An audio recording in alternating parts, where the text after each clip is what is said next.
a presentation for the Royal Photographic Society, of which I've been a member for the last 10 years.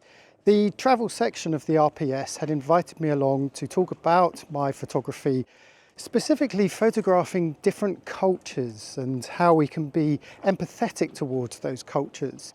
So what you're going to see today is the whole presentation recorded live, and I think it's going to be an interesting one for you guys because there's going to be a lot of photographs that you will not have seen before.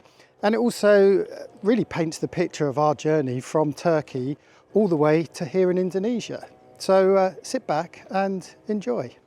I thought I would start off with this image, which was actually a submission for my LRPS. And it's a picture I took in Mumbai because it sums up essentially what I want to discuss today, which is to talk about the relationship between us as the photographer and our subject. More specifically, what I wanted to talk about was how we break down those barriers between us and our subject. And so I plan to do that by recounting some lessons that I've learned along my travels that have given me the confidence to get up close and personal with the subjects, but perhaps more importantly to actually try and understand the people that we are photographing. Because I think as tourists, as you say, Kath, one of the things we're conscious of is not wanting to offend the people that we're photographing. So I want to look at, how we go about earning that trust. This is a photo that I took very recently, for example, which was in the little village of Bima, which is on an island called Sumbawa. It's a big island. It's just next door to us. This was actually part of a project that I did. This is another photograph I took. I kind of asked the question, how is it that I'm able to step into this person's backyard and take this kind of photo without offending people? And of course, there has to be an understanding of cultural norms and acceptances here. So how do we learn these? How are we able to get intimate into our subject, but without them noticing us? Which unfortunately is something that I failed to do on this shot, because if you look closely, you'll see that the lady lurking in the shadows caught me just as I was pressing the shutter there. And then in this photo here, we can see what we see quite a lot of course, is children playing up to the camera. So how do we avoid doing this? Maybe we don't want to. These children, by the way, they live in the famous Dhobi Ghats in Mumbai, which is a very big laundry service. You can see the washing bars behind these kids, and actually we befriended them and we walked around with them, and they showed us their tiny little classroom, which is just out of picture to the right there. So here obviously we are leveraging that friendship that we are building as we walk around these places. Another question I always ask is, in Indonesia, how do you take a photo of a local person without them pulling the peace sign? Which is something that happens all the time here. It's a fun photo. It's not what I was asking for, really. It's not what I really wanted. But anyway, what I'm finding is that as I'm traveling and sailing, I'm developing my skills both as a sailor and also as a photographer. And along the way, we're having some real standout moments, which is affecting my photography. This is the Bajau Laut, they're called. These people are affectionately known as the sea gypsies, and they live off the northeast coast of Borneo, in Malaysian Borneo, that is, in the coast of Sabah.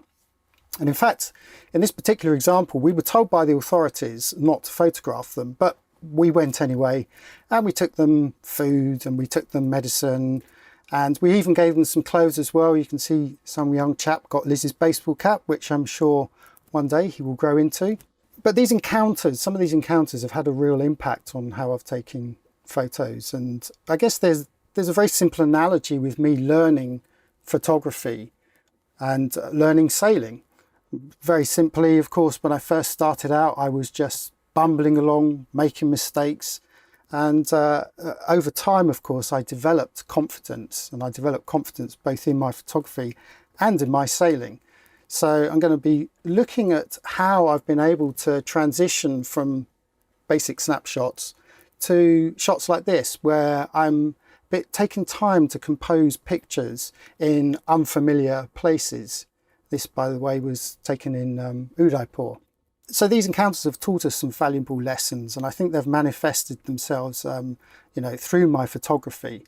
It would be an insult to say that these are secrets. I think these are just common sense. What you'll find is that I keep referring to is that a lot of it is all about attitude. It's about your own attitude and how you hold yourself. And I'm hoping that by talking about some of these standout moments and some anecdotes as well, we can shine a light on how to take travel photos with empathy and understanding of our subjects, and learn a bit about their culture and their way of life. A bit like the Limbu people pictured here who live in North Sikkim.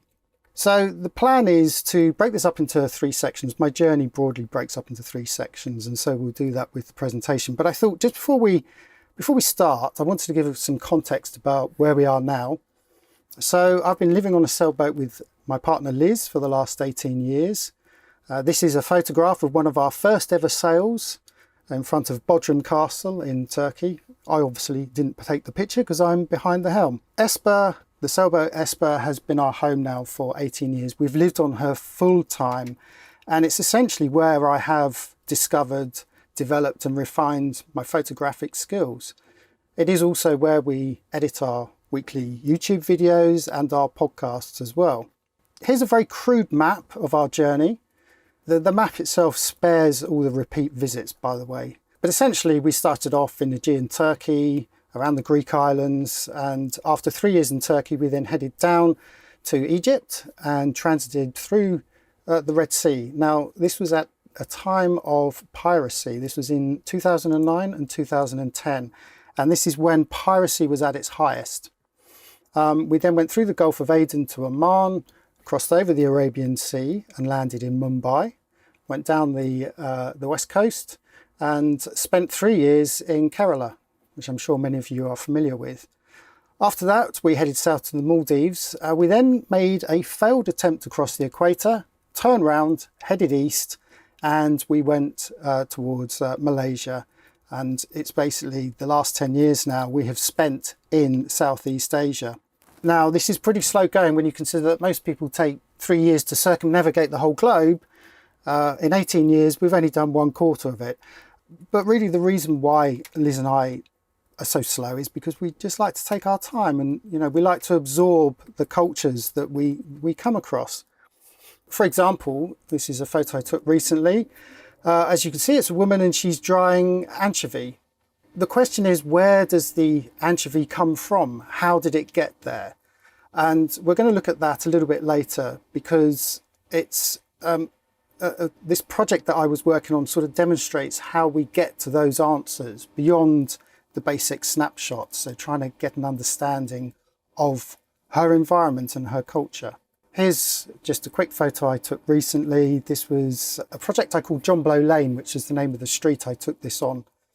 This guy happened to be kneeling in front of his doorway when I walked past him, so I just nipped over and I put my flash gun between his legs, stepped back and took a photo. And it's the kind of photo that I would never have dreamed of doing when I first started out. So how did we get to that level of interaction with the local people? Just to sort of give you a little flavour of what we do, I thought we'd just show you a very abridged clip of Liz and myself visiting a particular island. It's just a very short clip, so I just wondered if John, perhaps, if you're there and could maybe play the video for us. Living on Esper is our life, and the sailing can be exhilarating, but meeting people and absorbing new cultures and different perceptions of the world is the real adventure. For us, visiting the places where we drop the hook is what cruising's all about. In the middle of the Flores Sea, lying roughly halfway between Darwin, Australia and Indonesia's capital, Jakarta, lie the Salaya Islands. The great thing about photography is that it's an excuse to go walking and get in among the locals. Today's aim was to do some street photography, but it seems I wasn't the only person wanting to take pictures.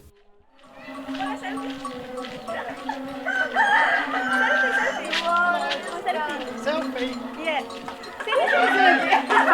Come here. But first...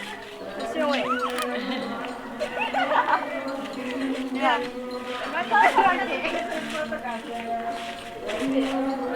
Who's taking the selfie? What's your name?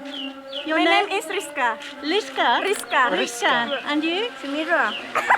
Samira. Okay. Hello. Jamie.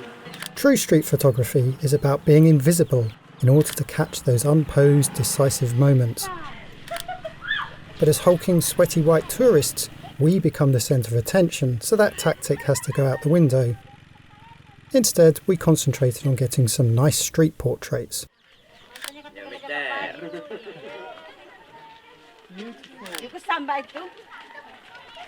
Oh. Hello, kids. Invariably, we were starting to attract attention, and when children are involved, all rules go out the window. If you don't take control of them, they'll run amok, so time for some direction. Yes!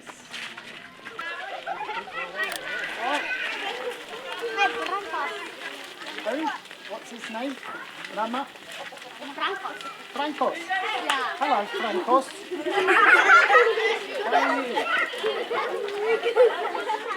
At this point, we'd only been walking for half an hour and already we had 14 budding guides to accompany us.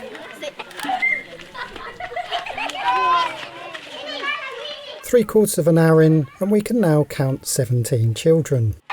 No chance of any surreptitious photography here, it's all posed. You've got to play along with the crowd. Should we get some portraits?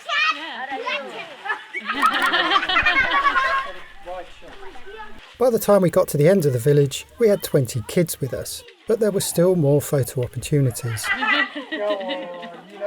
Well, I wanted to do some street photography which is normally unposed. Well, it is, it's unposed. But with 1,000 children following us, it's very difficult to do that. So instead, we've turned it round and used them as our scouts. So these guys have been running around and they've actually been telling us what to photograph, and they've pulled some things out of the bag actually. I've got some nice photos, I think, based on what these young children are telling us to photograph. So, Tura Makasi, thank you.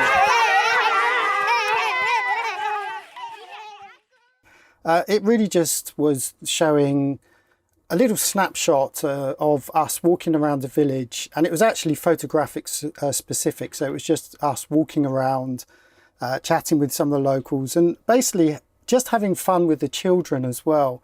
What the video doesn't show you is when we stop and chat with the local people, get invited into their houses for coffee, invited for dinner, which invariably happens on these occasions. So we didn't see that in the video, but one thing is very definitely evident, and that was the amount of children that we always attract wherever we go. It always happens. But anyway, it was really just to demonstrate how responsive and welcoming these people who we'd never met before, how they are with us. They're just very, very positive people. What I'll do now is I will just quickly tell you what I'm planning to do, which is to break this up into 3 sections essentially. The first section is going to be our fraught passage from going down the Red Sea and into the Gulf of Aden. And this is when piracy was at its highest. And in terms of my photography, I was really only starting out. So really, at the risk of showing you some very technically imperfect snaps, I apologise, like this one, which was taken off the Omani coast. There are a few good shots, but I'm going to just show you some just really to illustrate our journey and also to highlight some of the anecdotes along the way. The second section is going to be looking at our trip through to India and beyond, all the way up to Thailand actually. Now this is where I started getting more seriously into my photography, but it's also where Liz and I spent more time getting to know people. We weren't in a rush, so we were able to just slow down and absorb the cultures. And then of course we end up in Thailand, and some of you will know that of course we spent a whole year in a Thai fishing boatyard, which was a real cultural experience. No prizes, by the way, for guessing where this shot is from. It is of course Jaipur, the Pink City. But we're going to take you to some more off the beaten places as well. So we're going to try and avoid some of the cliches. The third section is just a short section towards the end, and really what I hope to do is just to show you some of the more project-based work that we've been working on, like this one, which is from a fishing village called Ejok, where not only we photographed this fishing process here, but also went to visit a school, which was a real cultural delight. I guess the first place that we start is where we started our journey, and that was Turkey, where we spent 3 years. Now, I have to say, it doesn't actually amount to much in terms of photography because I was just getting started. And really, when I look back through my photos, it's lots of sunsets and a lot of photographs taken from the boat with sails. So many of them, I really won't try. I'll try not to bore you with those. I do just have a couple just to show you, just to set up basically my first anecdote. While we were in Turkey, we met a lot of boats who had travelled up through the Red Sea. Now, this is a notoriously difficult passage. So you can imagine, a lot of people are very tired and exhausted, and their last port of call happens to be Egypt before they come into the Mediterranean. And unfortunately, we heard so many stories of bribery and corruption, and there really weren't many positive things to say about the Red Sea. Meanwhile, Liz and I were heading the other way, and we were full of trepidation, we were nervous, we were aware that there were piracy issues.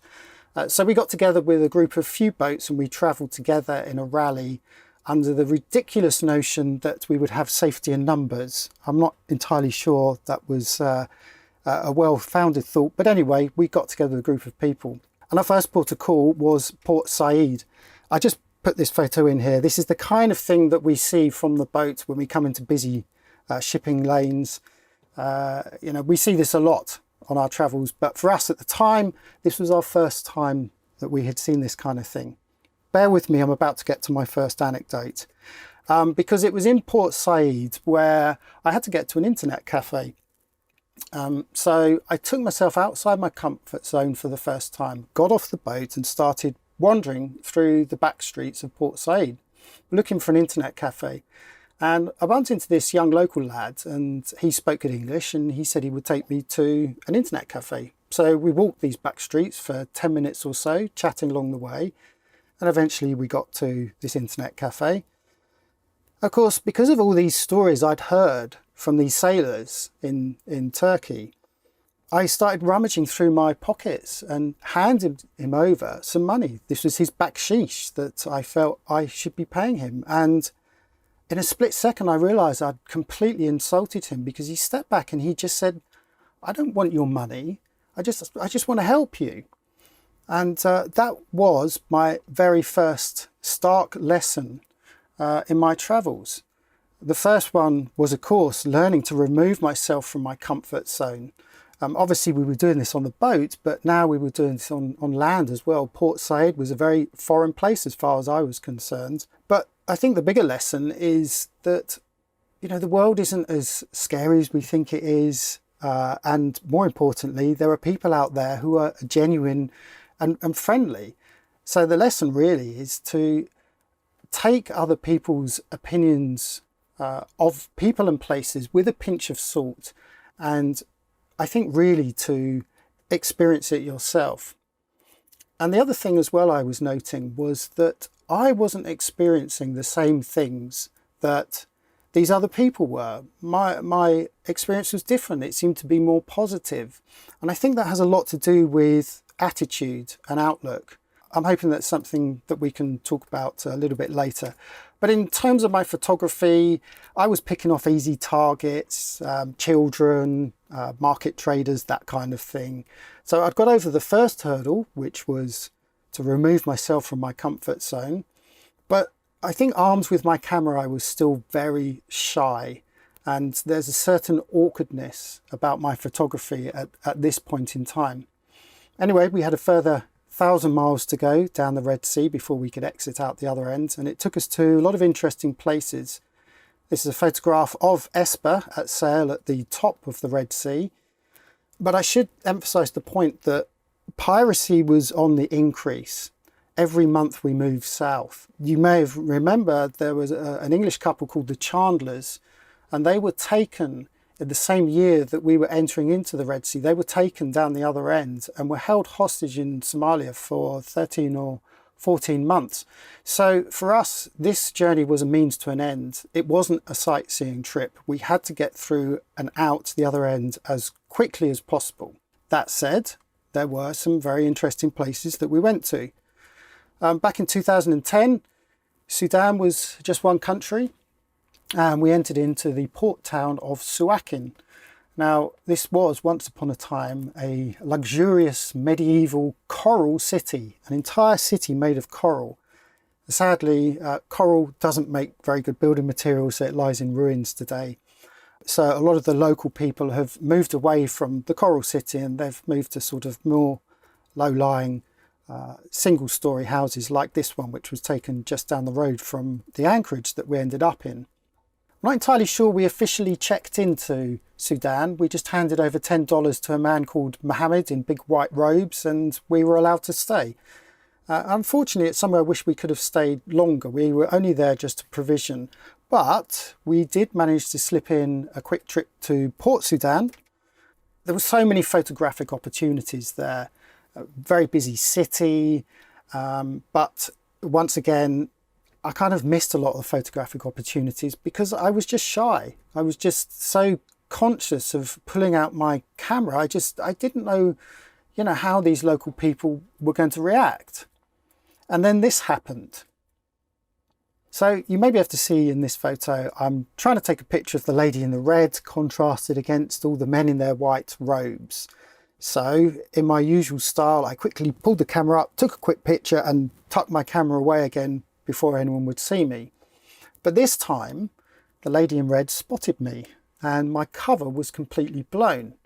And she looked at me, she giggled, and then she turned to all of the men you see pictured here and she shouted something at the top of her voice.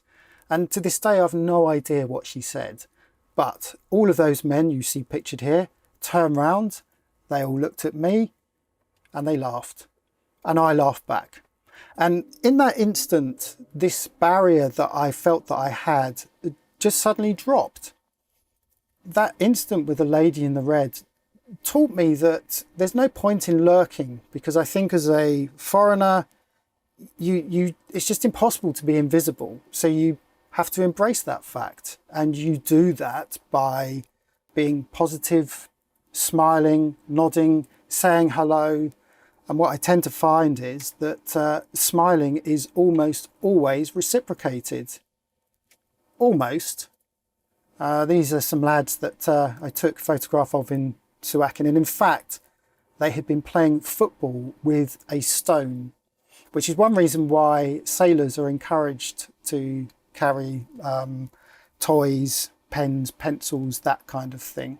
Anyway, the lady in red gave me a new confidence and I will forever be grateful to her. So back in Suakin, I had a bit more confidence. I still wasn't technically perfect. This shot I like, but it annoys the hell out of me that I've cut off the tyres of the vehicle. So not technically brilliant, but I was learning to just slow down. And as you can see, standing in front of these people, they'd already seen me. In fact, I'd probably taken a photo of them with them looking at me, let them get on with their business and just carried on photographing them. So I was just becoming a little bit more aware of my environment. And this was the last photo I took in Sudan. It's of a butcher. And again, it's a straight portrait shot, but it was just, I find I was getting that confidence now to stand in front of people. Sadly, just as I was getting into the swing of the things, we had to move on, unfortunately. The next country is Eritrea. When we visited Eritrea, it was the second poorest nation in the world, according to the United Nations. It has a very deep and complex social and political history. It was colonised by the Italians in 1889. It became a British protectorate until the 1950s, and then it became a constituent state of Ethiopia. And when we arrived in Massawa. Now this is where the Italians landed and spread. So you can see evidence of Italian architecture all over Eritrea. But if you look closely, you will see that this building is bullet ridden. And these are the remains of the Eritrean War of Independence, which basically raged for 30 years and finished in 1991, which was exactly 2 decades before we arrived there. So basically anyone over 20 would have been around during the War of Independence. And it's quite possible that these gentlemen here pictured drinking their tea may have fought in the War of Independence. Unfortunately, I can't confirm that because I hadn't yet got to the stage of sitting down with local people. I think if I had taken this photo last week, I almost certainly would have joined them for a sweet tea. But I was at least making my presence known with my camera and really just walking around the main streets, down the back streets. And of course, as we find, children naturally gravitated towards us. More encouragingly, parents didn't have a problem with us photographing their children. And I think it helped that we were taking an interest in their lives. You know, we actually walked into the residential area and I think they actually appreciated that. It's not difficult to get off the beaten track in Massawa because there basically is no tourism. At the time, I didn't really consider myself a travel photographer. I was just happy for anyone who posed for the camera. I was just quite happy to take a picture of them. But we definitely didn't get any sense of animosity. That's one thing that we didn't feel, either as a tourist or as a photographer.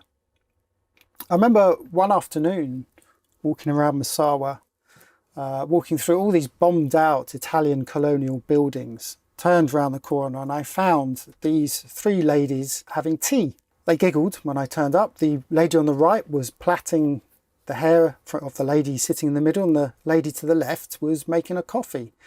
As soon as they saw me, not only did they start laughing, but they instantly offered me a coffee. And that kind of juxtaposition never ceases to amaze me.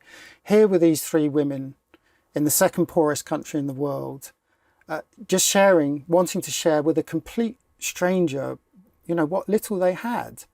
And that is something that both Liz and I are forever sort of surprised by. This is a lady from, she's actually from Somalia. She was a Somali refugee. She was escaping Somalia. And it turned out actually she did speak very good English. And she was just saying that she needed to escape and basically run away from the problems of piracy, which is turning Somalia into a completely lawless state. I should say though, if you find yourself in Massawa, I can definitely recommend the hot, sweaty bus journey, 2,000 odd meters to an elevation to get to the capital of Asmara. This was another place that people hadn't spoken too kindly about, but when we got there, we fell in love with the place and we just spent a great day just wandering around the back streets, then walking onto the main streets. And it's a mix of Italian colonial coffee shops and fruit and veg markets.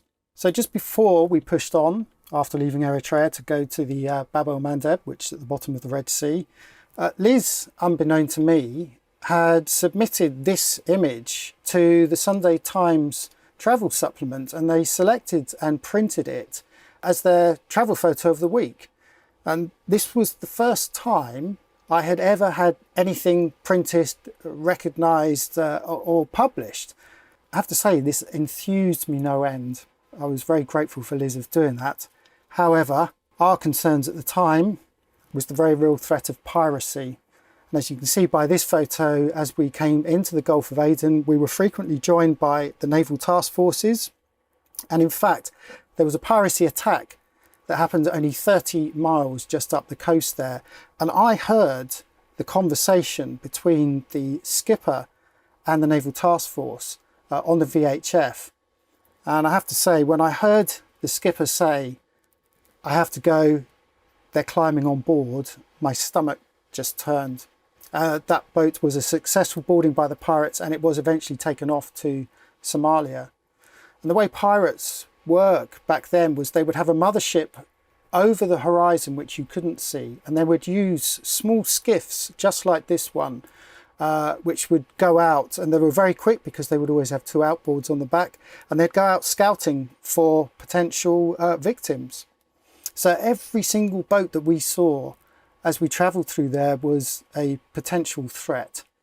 Little bit unfair to tag these guys in on that. This is just an example picture. These are actually Omanis as we were coming into Oman. But just before we got to Oman, we did end up in the port of Aden. And after all this stress, it was actually a real respite getting to Aden, because at the time, it was a great place to be. One of the things that we did was we went to the cat market, or GAT. I'm sure many of you know what GAT is. It's but for those who don't, it's a legal, not illegal, a legal opioid, and it's taken the whole country over. In fact, it's replaced Yemen's once world dominant coffee industry. All the fields now have been given over to GAT, unfortunately. And this that you see here is a covered GAT market. I have to say it was this was the most intimidating I felt, partly of course because we were so tense from all the piracy around us, but also because they were selling guns out the back of pickup trucks. So this explains why I don't really have too many photos of this place, but I thought I would just put this in here and just show you. I mean, okay, a lot of them are chewing cat, but look at the grinning faces there. They were wonderful people, and I have to say our fears were completely unfounded. But ignoring what's going on at the moment in Aden and in Yemen, cat really does dominate the lives of the people there. They think that 90% of the male population chew it 3 to 4 hours a day. At least 50% of the female adult population chew it. Some say it's even more than that. When we were there, we were warned, if you want any work done on the boat or you need any spare parts fixing, get it done before lunchtime. Because although the shops stayed open until the end of the day, by lunchtime the shop owner was found sitting behind his counter chewing on the green leaves with his friends, and you couldn't get any work done, unfortunately. In the late afternoon, what would happen is they would drag out these iron four-poster beds and these benches where the men just chatted and just sat lazily until the dark. I even saw children as young as 10, 11, 12 up alleyways chewing it. It's really sad. It's a dichotomy really, because despite the cat and despite what's going on now with the political situation in Yemen and all the news headlines that we see and the war and the terror, the people of Aden were probably the most delightful people we had met to date. And I get frustrated when I see on the news, the people painted in a certain way, and I just want to shout at the television, not everyone is like that, because they aren't. Despite our geographic and our cultural differences, we are quite similar, and people in Aden need their tyres changed on their car as much as we do in the UK. And I think this is perhaps the biggest lesson that I learnt, that there are some universal truths, and that is that everyone wants food on the table, everyone wants security for their family, a roof over their heads. And I think when you start ingratiating yourself with the local people, albeit with a language barrier, we start to understand that we are quite similar. And I think understanding this helps remove some of the preconceptions that we have of these places. And on the tail of that, of course, it allows us to relax more as photographers as well. My biggest regret, sadly, is that I didn't take any more photos of this place, which is a shame.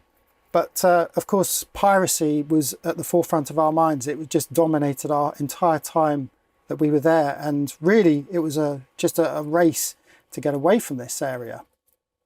But that all changed in India, and this is where my photography stepped up a gear, and this is where I started taking my photography more seriously, and also taking more of an interest in the people that we were photographing. And although we didn't know it at the time, we ended up spending 3 years there, which afforded us plenty of time to delve more deeply into India's cultural delights. Up until this point, as you saw, we were just taking photos of passers-by, but that changed in India, and it's where we would slow down and stop and chat with people. This woman, she was actually printed in the latest Travelogue magazine. You may have seen it. She's actually a Harijan from Guwahati in Assam in northeast India. I didn't want to chat politics when I start talking about India, but this is well documented. If you don't know what a Harijan is, you may have heard the term a Dalit. She's a Dalit. If you don't know what a Dalit is, you will almost certainly have heard of the Untouchables. Gandhi called them the children of God, the people of God, the Harijans.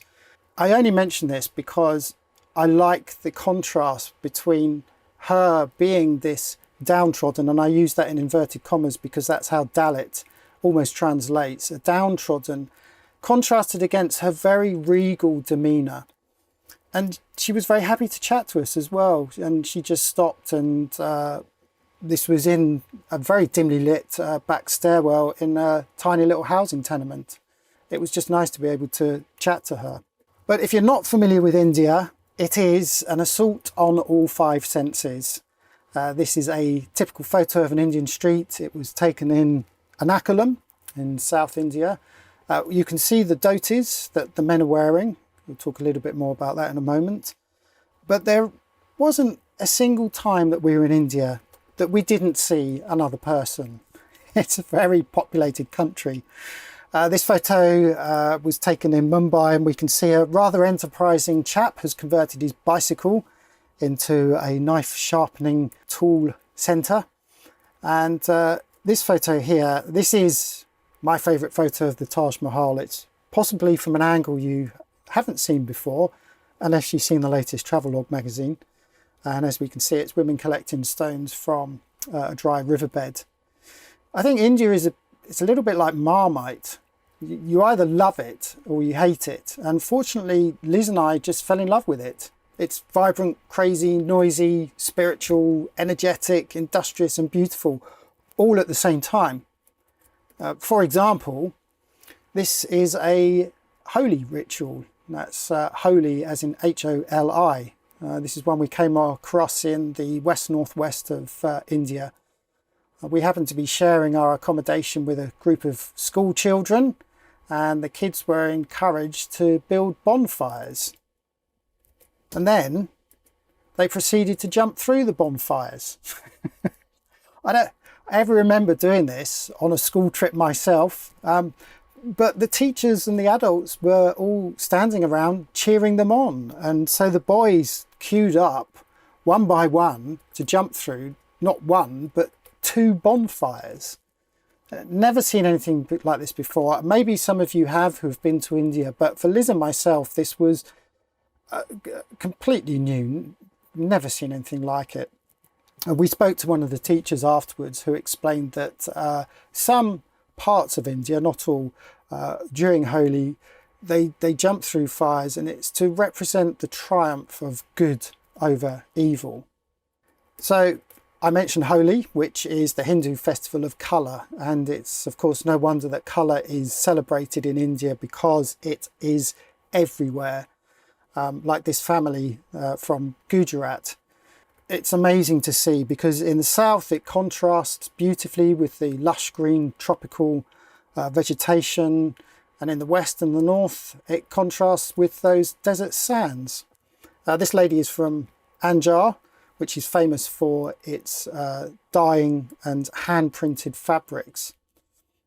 We spent a bit of time here. We visited these places over a few days, and so we sort of got to know these people a little bit. We became quite familiar with them, and so we visited and revisited these places. And I think because we were doing this, so the people became a little bit more relaxed with us as well.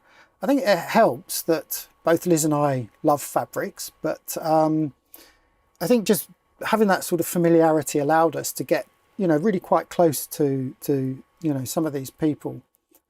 This, by the way, is just a guy who's thrashing said hand-dyed cloth. They have to use a lot of water for the bleaching and the dyeing process. But essentially, when we go to a new location, Liz and I want to understand the way of life. We want to know where they live, and we want to know where the children go to school. This children is also in Gujarat. You can see the Just off to the left there, the washing baths. So when we come across these new lifestyles, these new clothing, this new culture, new foods, we just have this big curiosity. We just want to know more. While in South India, in Tamil Nadu, we met a goat herder called Cheladuri. And through our driver, who acted as our interpreter, Cheladuri explained that he had broken his ankle while he was tending to the goats in the mountains. You can see the bandage around his foot there. Sadly, he didn't have the money to pay for his medical fees, and neither did the landowner, his employer, pay for his medical fees, which we thought was a bit mean. And he goes on to explain that the little money he earns from goat herding is barely enough to put food on the table. Now, I have to say at this point, he was not asking for money. He was just being matter of fact. And I think it helped that we had this interpreter there. He was just a taxi driver, but he spoke English. So we were able to press him and to find a bit more about him. And he reciprocated because he started asking about us. He wanted to know what we were up to. Well, when he found out that we live on a sailboat and that we're English and we're Western and that we're travelling around the world, he genuinely asked if we would take his 10-year-old son to come and live with us on the boat so that we could give him a better future than what he could give his son. You know, and in one mad, crazy moment, Liz and I seriously considered it. We didn't, of course. But I think this fascination with people first started when we arrived in Mumbai, having crossed the Arabian Sea. Mumbai was our first stop. And we immediately took a taxi to the Dharavi slums, made famous, of course, by Slumdog Millionaire. It's not very PC these days to call them slums, but that's how they're known. It is firmly on the tourist map, and I suspect that some of you will have already have been there. If you haven't, I thoroughly recommend it because it was a place that broke more preconceptions. Many of these houses, although they're supposedly slums, have running water, they have electricity. Many of the people work in the city in white-collar jobs, and if they don't do that, then they're very industrious and will have cottage industries out the back of their houses, like this one we see here. We're walking around an area where they specialise in clay pots, and we can see them here painted in bright red and drying out in the sun on their front doorstep. Dharavi, I have to say, is on the whole pretty safe, but the tour operators will tell you otherwise, presumably so that you use their services. But the other thing that the tour operators will tell you is that photography is strictly forbidden in Dharavi. Well, I have to say this is absolute hogwash because people loved playing up to the camera. Absolutely loved it. Now, the thing is, these guys here, they may look like they're prattling around, and they're just having fun. But what they don't realise is that they're putting me at ease. They're helping me relax. And look, let's face it, when you're having this much fun with a camera, you can't help but relax. And you feed off each other. You become more relaxed, they become more relaxed, they become more accepting, and so on. And I have to say there's absolutely no problem with photographing children, parents. Like in Africa, they have no problem at all. In fact, quite often they will insist on it. Some of the results may be a little bit contrived, I suppose, as travel photographs go.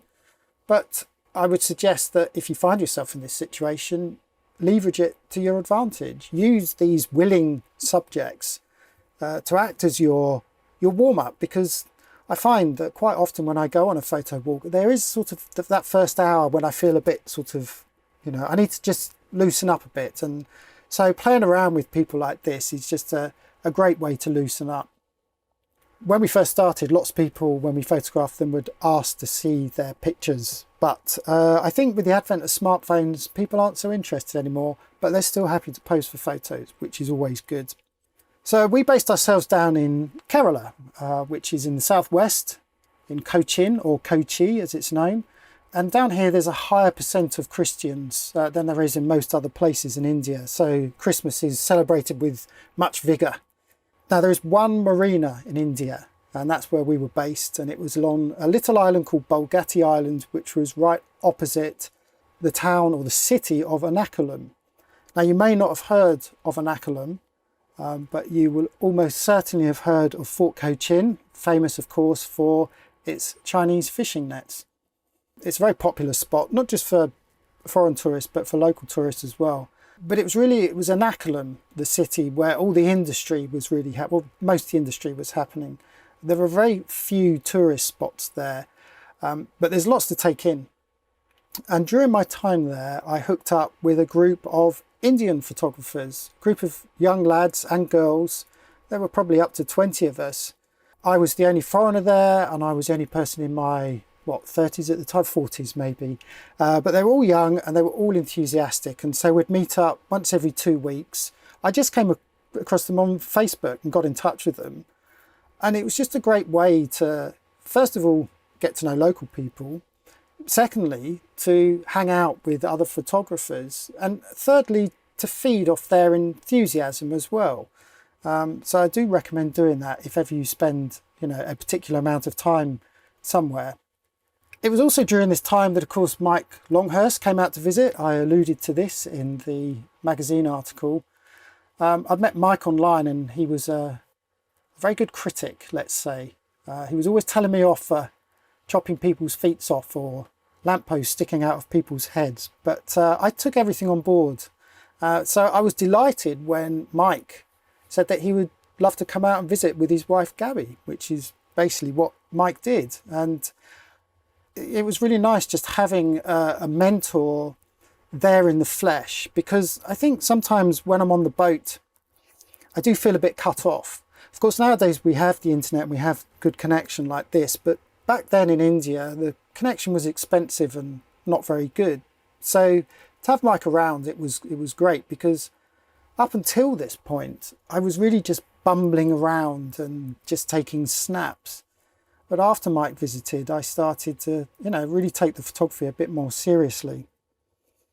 One of my favourite spots is the fruit and veg market. I know it's a bit of a cliche with travel photography, but I'm less interested in the bright fruit and veg and far more interested in the people at work there.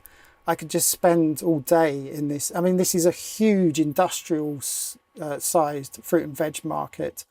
But I could spend hours there just watching the people at work. You'll see all over India, but certainly all over Cochin, these porters and the market workers, and they're wearing their ubiquitous blue shirt, but they're also wearing their dhoti as well. And you can see this guy as he walks past two young men collecting rubbish, which is another cottage industry, actually, rubbish collection. But the dhoti that the guy is wearing, these are very particular to the local people, and they represent quite often a tribe or a location, an area in India. When I was in India, in Fort Cochin, I was given a dhoti by a local Muslim family who came from Fort Cochin. A couple of years later, when we were in the Maldives, we anchored outside a resort island, went ashore, and the waiter who was working there immediately recognised the pattern on my dhoti and said, "I know that pattern, that's from my hometown in Fort Cochin." Turns out that's where he came from. So off the back of that, we got some really excellent service and lots of freebies off him. So there's a nice little tale there. By the way, if ever you need anything delivered in Kerala, there is always the very busy Kerala parcel service. So I said Fort Cochin was a popular tourist spot, but quite a lot of my photography was away from those sorts of tourist areas. And this was really because we met a local man called Nazar, and he was a rickshaw driver and a boatman. And we got to know Nazar very well. He lived in the tiny Muslim quarters called Silata Parambu, which is a bit of a mouthful, but if you look closely, you can just see the signpost behind this lady crouching with cats and chickens. You can see Silata Parambu. That's one of Nazar's neighbours. This neighbourhood was tiny. It was a little quadrant of about 30, 40 houses. But Nazar was very proud of his home, and he'd frequently refer to his home as my country. And we got to know him very well. We got to know his family very well. His wife, Sakina, would frequently cook from her tiny little kitchen, which was barely bigger than the galley on our own sailboat. All around this little quadrant, some of those buildings were restaurants, so NASA was able to get us access to go into the kitchens and watch food being prepared on an industrial scale. So NASA taught us a lot, not just about India and not just about his country, but just how generous people can be to a fault. He was welcoming without wanting anything in return. And he wasn't just a friend, he had a massive impact on our travels there. We meet these kind of people in every country we go to. They're quite rare, but they just help give our encounters meaning. A little anecdote, by the way, Liz wanted me to include this. The confusion of cultures can work both ways. NASA asked Liz why there were so many Japanese prostitutes in my country, and we were completely baffled and had no idea what he was talking about. It turned out there were a load of Chinese tourists who were coming to visit, and they were wearing their bikinis on the beach. And NASA had never seen anything like this before and just made the assumption that they were working women. Needless to say, I have to say, Liz and I now both cover up, Liz especially, when we go to anywhere new, we will always cover up just to show some respect. So you will never see Liz's bare shoulders. And I tend to always wear a shirt as well, which I think helps. Before we leave Cochin, just quickly wanted to introduce you to the coracle people. These guys we used to see paddling past our boat in the marina every day. Sometimes you would get up to 6 people living on one of these things. These guys basically lived under a bridge. And they used the shade of the bridge to sort through their nets, to dry their coracles. I did a whole project on these guys. I had loads of photos. I did interviews with them. And sadly, I lost all of the photos. This was one of the problems back then. Internet was expensive, so uploading to the cloud wasn't a thing. And we didn't have the kind of power that we have now on the boat, so I couldn't run servers and hard drives to back up my photos. So a little bit gutted about that. Anyway, we spent 3 years in India. It's a long time to spend there. We'd used Esper as the base. We'd go off for a week and then we'd come back, recuperate and go off again. And we covered the usual tourist spots. This one is from Kolkata. It sums up India nicely, I think. A bit of spirituality, the hazy sun, and of course rather a lot of rubbish.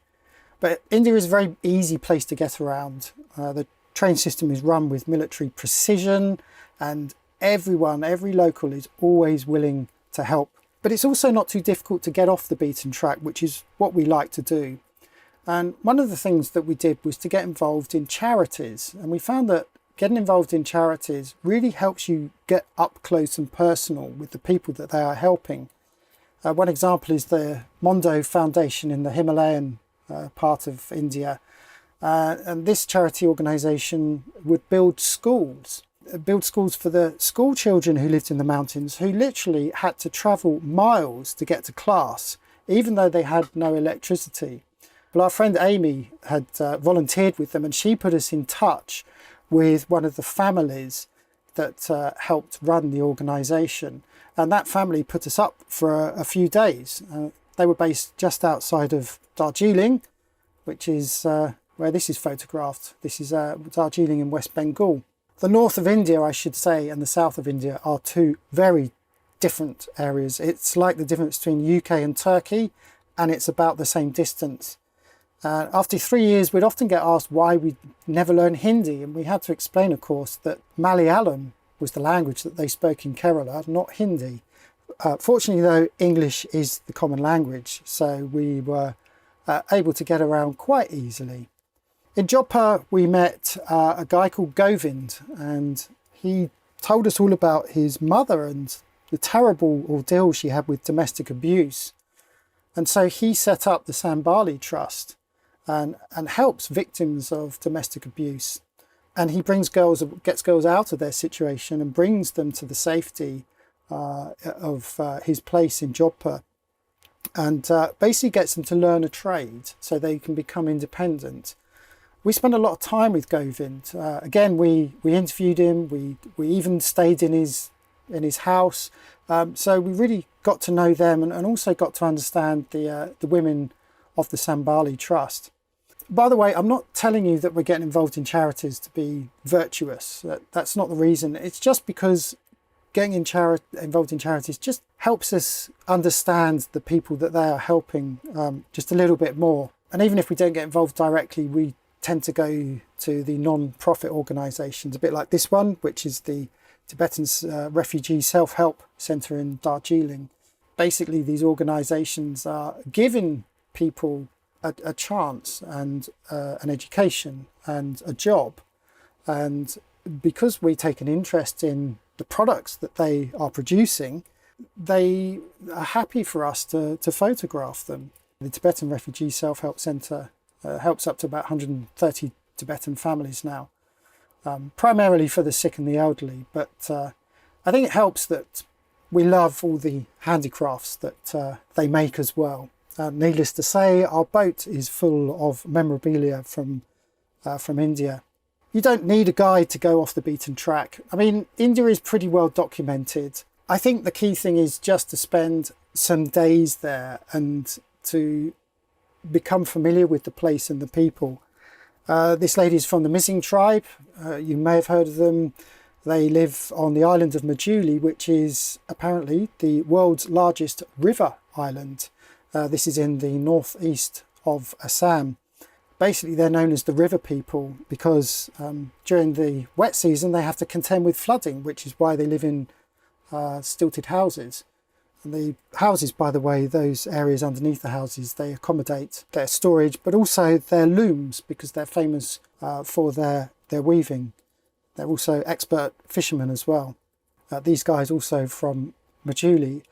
Now, someone asked about which camera I used. I didn't want to talk about photography equipment too much, but something happened in Majuli which was a real useful lesson, and that was one evening I dropped my beloved 28-70 2.8L Canon lens, which was a beast of a lens, but it was, I took this everywhere.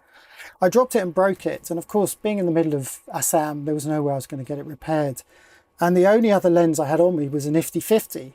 And from that moment on, pretty much the rest of my photography was taken with a 50mm. And it was just a lesson in downsizing. I think it really helped to be able to get rid of that excess weight, because let's face it, lugging around a full frame DSLR, these big L lenses, it was breaking my back. So it was a real revelation to just be shooting with a 50mm lens like this one, which I think this one came runner-up in a Wanderlust travel competition many years ago. There is an argument that having smaller gear makes you less intimidating, of course, to local people. I'm not entirely convinced about this. I think a tourist with a camera is a tourist with a camera, but I do think that having a smaller setup really does help you just be a lot more mobile and a lot more nimble. I think I mentioned that Mike introduced me to the Micro Four Thirds format, and so I went back to the UK, bought the Olympus OMD EM5, and for the first time I was now shooting with a camera in one hand and an off-camera flash in the other. This photo was taken in Ernakulam. So India taught us a lot about the people, not just about fellow human beings, but also as a crucial subject in our photography. From the lifeguards in Goa that we see here to a mucky building site in Kolkata. My photography is really, it's about the people and going to visit these people and absorbing, understanding, living with them if possible, and seeing people as not just something to photograph. I think that's the key thing here. Sadly, there's nowhere to haul out the boat in India, so we had to push on and head south. We ended up in the Maldives for 2 months. This photo was taken in Uligamu, the northernmost inhabited island. And if you look really, really carefully, you can see that the lady is looking out at Espa on the horizon there. The Maldives is considered one of the most conservative Muslim countries in the world, and it is one of only 6 dry countries in the world. And there's a very clear segregation between the resort islands and the local islands. Well, naturally, Liz and I gravitated towards the local islands. This photograph was taken south of Male, the capital, where the school children were putting on a fashion parade for their adoring parents. Anyway, after that, we made a failed attempt to cross the equator trying to get to South Africa, which is a story unto itself. So we turned around and we sailed the Indian Ocean for 14 days, where we took a battering and the boat took a battering. So when we arrived in Langkawi and settled down, we nipped across the border and we went over to Thailand, South Thailand, in a place called Satun, and spent a year in a Thai boatyard. I'm not going to dwell too much on the photography here because it's a pretty industrial place and it's a story of blood, sweat and tears. This is one of the guys operating the haul-out machinery in the boatyard. But it was a real cultural awakening for us being in this boatyard. The Thai workers will move around, so when they know there's a big project on, like our boat refit, they will move and relocate to the location. But the boatyard also employs workers from Myanmar, like Tonjan. She's one of the women that worked on our lovely teak floorboards. Basically, the boatyard arranges for the Myanmarese workers to come over. They organise their visas and they actually live in the boatyard, within the confines of the boatyard. And they actually rarely leave the community. This was one of the other boatyard workers. He used to help haul the boat out and he got married. So the boatyard paid for his wedding and his reception, which was held, as you can see, in the boatyard car park. We used to live right opposite, by the way, in the wall to the left. We used to live in a little room just opposite there. And it was a great time to be there because we were living with the locals. Our next door neighbour was Pong, who you can see here, who was our carpenter. He was the chief lead carpenter who worked on our boat. And we spent many an evening getting drunk with him on cheap Thai rum as his wife cooked barbecue squid and his ducks ran around between us, not being able to speak a word of Thai and he not a word of English. And yet we spent hours together. Sometimes I'd end up in the back of a pickup truck drinking what tasted like paint stripper with the guys that worked in the machine shop. And by the way, I should add, I am teetotal now, probably because of too much Thai rum. But despite all this, these guys were conscientious, talented and hard grafters. And we worked with them from 8 until 4:30 every day. We had a team of up to 30 people. We negotiated with suppliers. We travelled to other cities to source materials, dealt with customs and so on. But make no mistake, the Thais and the people from Myanmar have their own way of working. And it's a real steep learning curve for us Farangs, as the Thais call us, the foreigners. And if you're not careful, you could very easily offend them. And we saw this time and time again. We saw yard workers who would down tools and walk off a job simply because the Western yacht owner had raised his voice, or he had told a carpenter who was born with a chisel in his hand, has been a carpenter since the age of 5, told a carpenter how to do his job. And so they were very quick to offend and walk off, and you have to be mindful of that. We also found that money was never an incentive either. We made the mistake of giving our workers a bonus, thinking it would incentivise them to work harder, and it didn't. They disappeared for 3 days. They had money, so they went off and spent it. It was a learning curve, but of course, in among all this hard work, we did a lot of playing as well, and we basically joined in their festivals. This is an annual kite festival in Satun, which is the town by the boatyard. And if ever you've been to Thailand and you've seen green lights at sea at night on the horizon, those would be the squid fishing boats. Well, we got invited to spend the night aboard one of these boats, so we got to see how the whole thing worked. We spent the night fishing for squid. In the morning we got grouper and we returned to the boatyard with a full catch, and we had a massive barbecue with all of those workers that I'd mentioned previously. And we got invited to things like a buat ceremony. This is one of the yard workers, and this kind of ceremony is normally only for close family and friends. So it was a real honour to be invited along to these kind of things. And I think because I worked it out, 2,750 hours working and playing alongside these people. We were truly, for the first time, starting to get under the skin of the locals. But by the way, I should say, for those who aren't familiar, we've spent the last 10 years going all over this area. But we spent 2 years in Malaysian Borneo, in the northeast corner in Sabah, partly due to COVID, unfortunately. Our plan was to go to the Philippines and Japan, but we couldn't because the borders were closed. The only borders that opened were Indonesia, and the situation in Malaysia was getting so horrible that we just had to get out. So we went south instead of going north, and we went and discovered this place. It is well known among sailors, but it's called Bohai Dulang. This is actually a stitched drone panorama shot. I can't remember how many images it is, but it looks particularly idyllic, doesn't it? Looks lovely. Well, as if the piracy around the Gulf of Aden wasn't enough, we were now venturing into the Sulu Sea, which is notorious for piracy and even beheadings.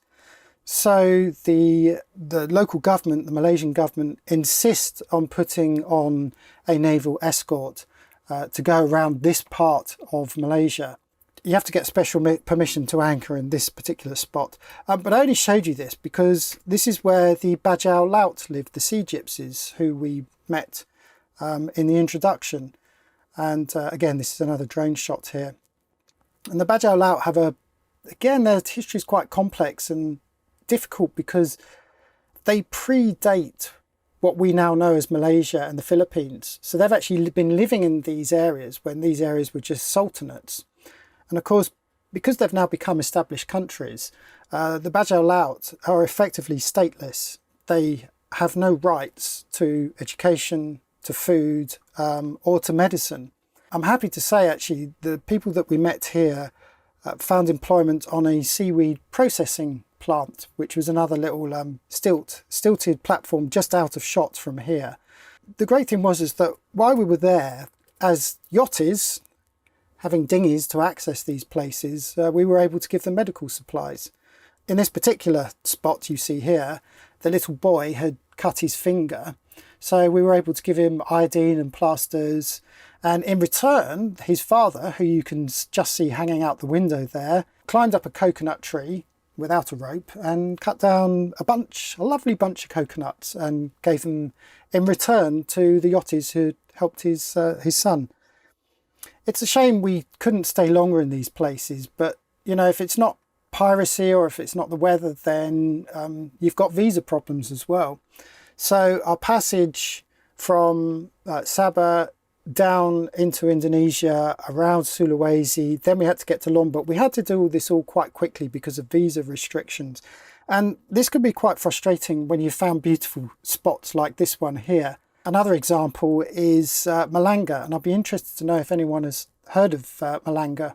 This is in Sulawesi. It's in the northwest corner near Toli Toli, which you may have heard of.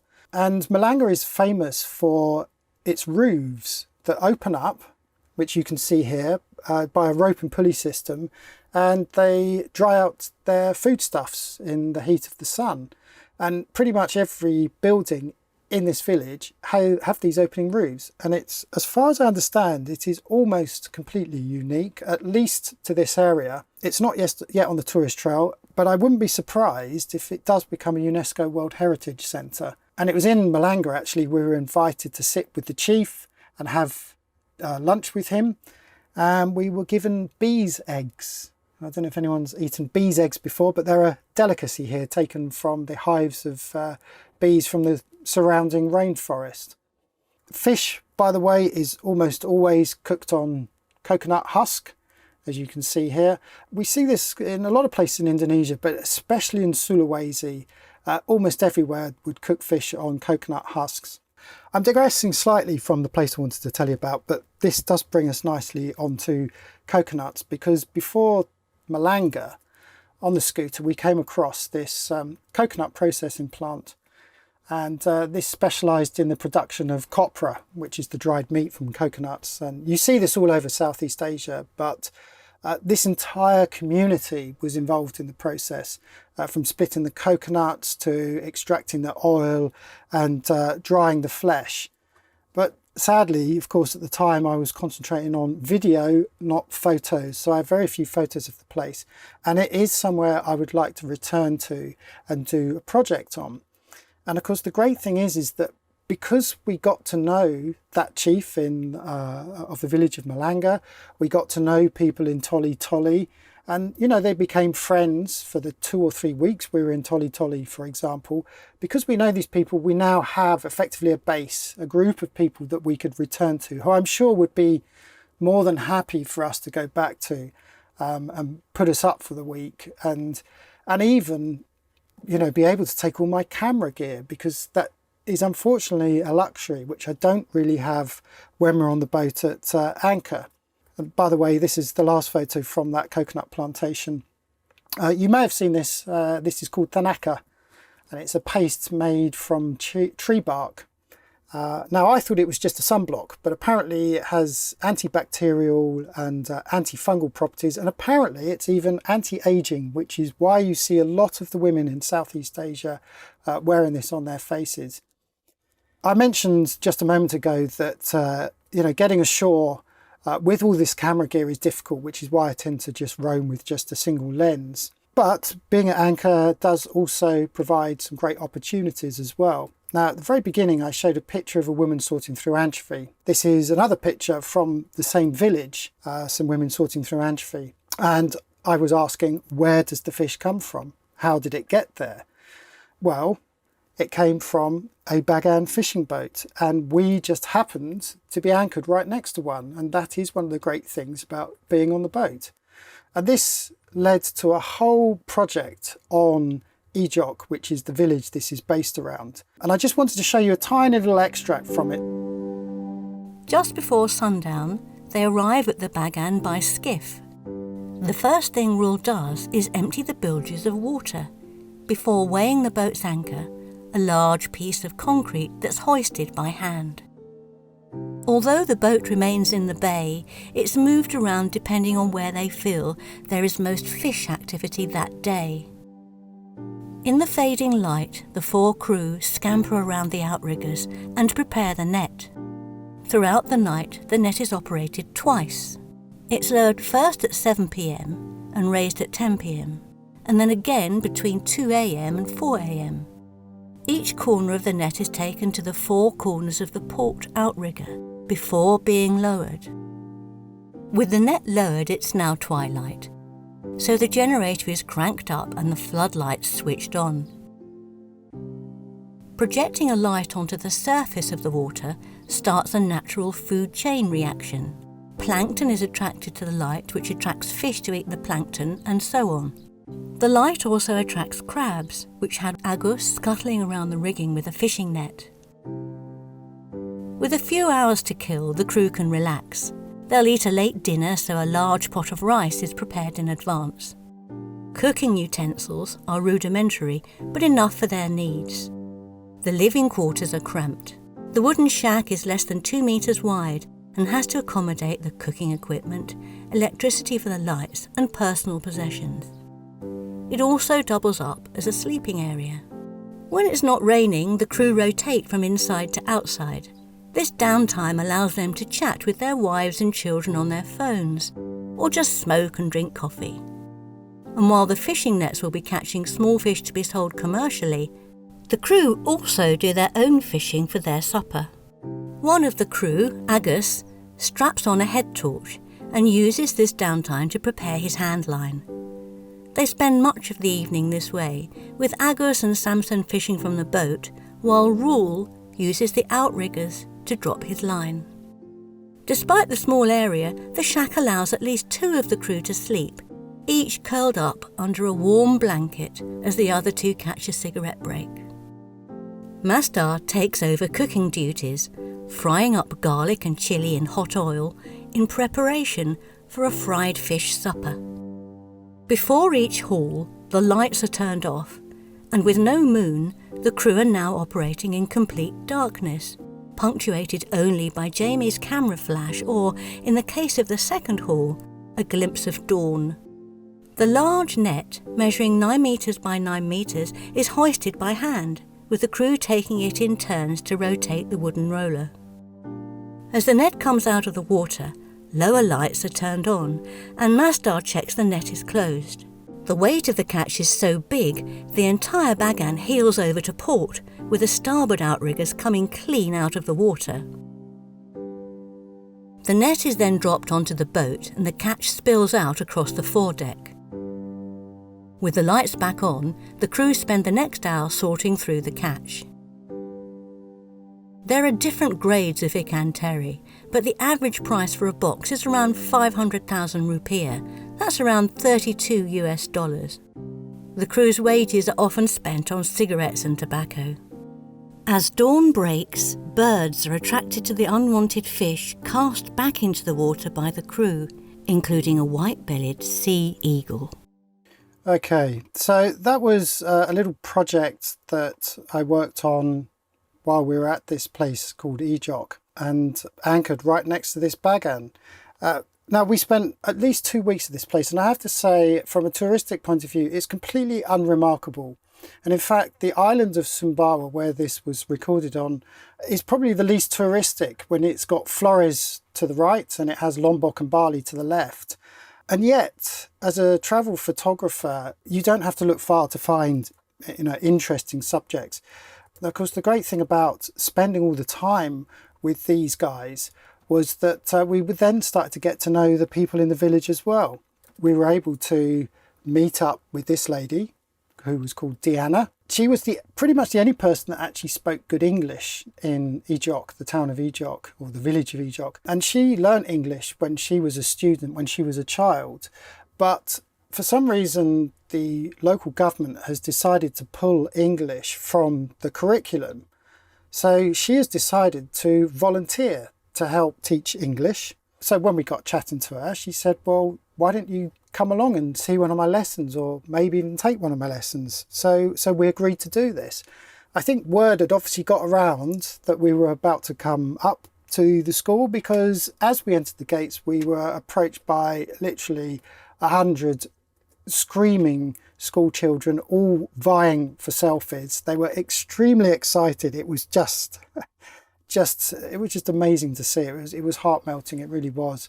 Well, Liz and I took a lesson, and it was really good fun. I remember to punish the naughty boys, Diana made them dance for 10 seconds in front of the class as a kind of a fun humiliation. It was good fun to see. But here's the thing. 2 months later, Diana sent me a WhatsApp message, and she said, are you coming back? Because since your visit, there has been an uptick in the number of students interested in learning English. And bear in mind, this is, outside school hours. And I think this simple anecdote just shows how we can exchange cultures. And it's really just a case of us giving time to the students and then giving us unfettered access to their community and their fishing way of life. Fishing, by the way, is a big theme, obviously, both on board Esper, but just generally as a sailor, you're of course surrounded by it. And when we enter a new country, it's normally fishermen who are the first people we see. And the guys pictured here had actually helped us in to a tricky anchorage in the mangroves. There's definitely there's an innate camaraderie among those of us who share the oceans. And I hope one day that I can put together a project on fishing. And I think being on a boat is one of those times when it gives us the edge in terms of getting access to those locations. But the flip side is that quite often we miss the golden hour. I got it here, but quite often we'll miss the golden hour. So a lot of my photography ends up being during the midday sun, or in the case of this night shot in Jakarta, at night time. I love low light photography. I love nighttime photography. It is one of my passions. The tropics actually is a very good time to be photographing at night time, because it's so hot during the day, the people sensibly hide away. So sometimes you get your best shots at night time. Quite often it's the most active time. And of course, as cameras get better, mirrorless cameras perform so much better in low light, denoising software, that kind of thing. It means that now that we can I'm taking photos now at 1/200th of a second, and even stopping down in very low light situations. Despite our lifestyle and meeting all these wonderful, strange and weird cultures that are kind of out there, we both, Liz and I, love cities as well. And we just love wandering around them. There's nothing I like more than wandering around a city at night time with just Google Maps and my camera as company. There's something about being anonymous that a city provides that, as travellers on a boat, we simply can't get when we go to some of these unique locations. And sometimes I like to be invisible.